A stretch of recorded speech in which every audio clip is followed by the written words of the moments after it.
This lesson is on solving radical equations. There are 3 steps to solving a radical equation. 1 is to get the radical alone.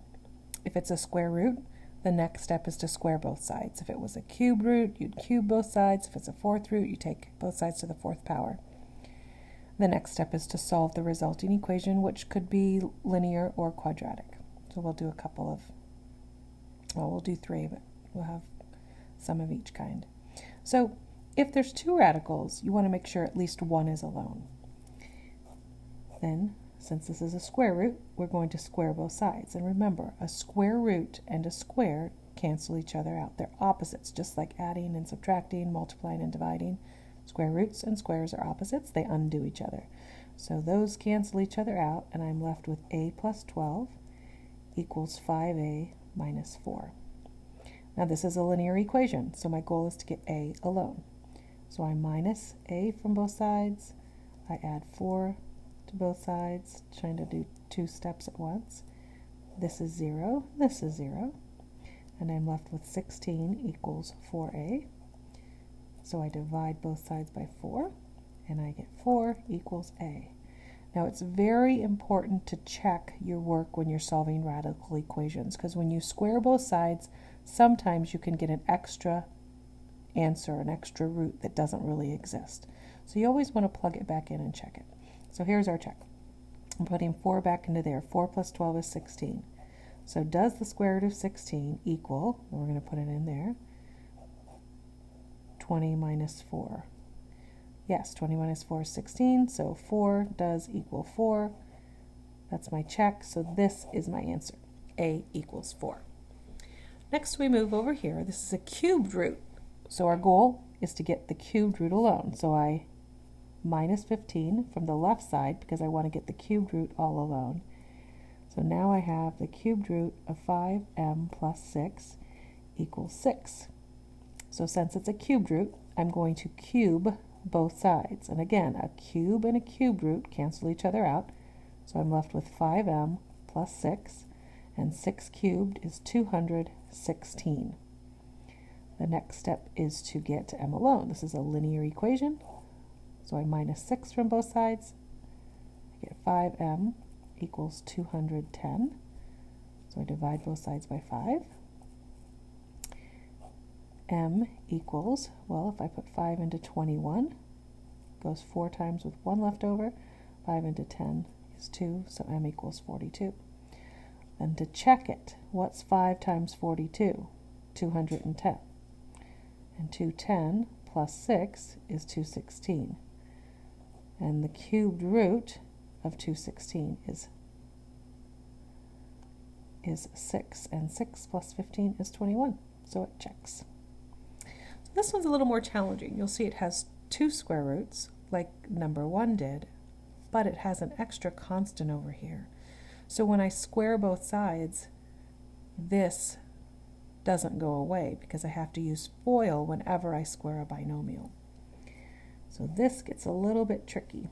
And if you had 3 square roots, you'd actually have to do this 3 times. I don't have one of those to show you.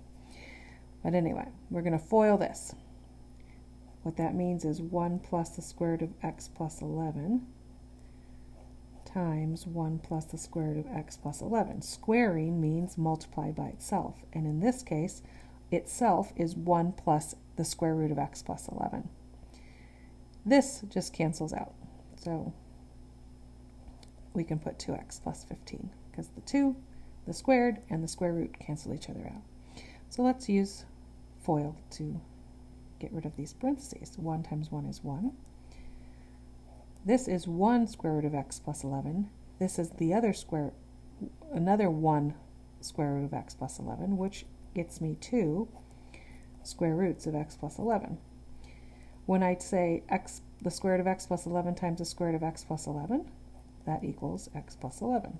So I'm multiplying the square root by itself. I always get what's left inside. Notice I still have a square root in my equation, so I have to go back to number 1. So I can't solve yet because I have to get rid of the radical. So 1 plus 11 is 12, so I'm going to minus 12 from both sides. And I'm going to minus this x from both sides. So now I have 2 square roots of x plus 11, and it equals x, because 2x minus x is x, plus 3.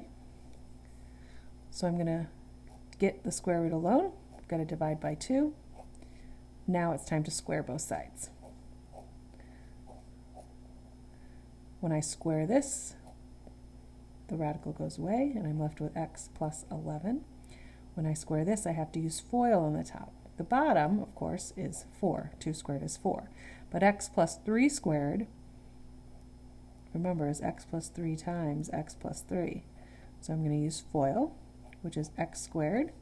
3x plus 3x is 6x, and 3 times 3 is 9.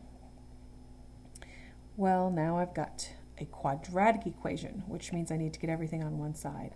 But I want to get rid of this fraction, so I'm going to multiply both sides by 4. So now I have 4x plus 44 equals x squared plus 6x plus 9. This 4, remember, I multiplied so I could cancel that 4. I've got to get everything on one side with quadratic equations, so I'm going to minus 4x and minus 44. And when I do that, I get 0 on this side. X squared plus 2x minus 35. So remember, when we solve quadratic equations, you could use the quadratic formula, but this is one that's easily factored. So we're going to factor it.